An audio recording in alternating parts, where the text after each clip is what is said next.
Mae yna 59 o gwrsiau raso ceffylau ym Mhryden. A fan hyn yn Ffos Las, yn Sir Gyrfyrddin, dyma un ohonyn nhw. Fe te 8,000 o berchnogion ceffylau rasio yn y wlad, a mae Janet Davies yn rhif 23 ar y rhestr ceffylau neidio. Ac yn y rhaglen hon, y carnau cloi sydd yn mynd i fod yn serenu. Croeso i Ceffylau Cymru.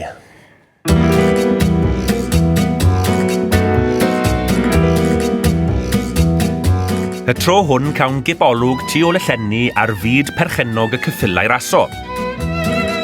Dyma i chi y chwaraeon brenhinol, sydd hefyd yn apelio at y werin bobl. Gallwn olrhau rasio ceffylau yn ôl i gyfnod yr Rhufeiniaid. Mae'n faes sy'n llawn poen, pres a pedigree. Daliwch yn dyn.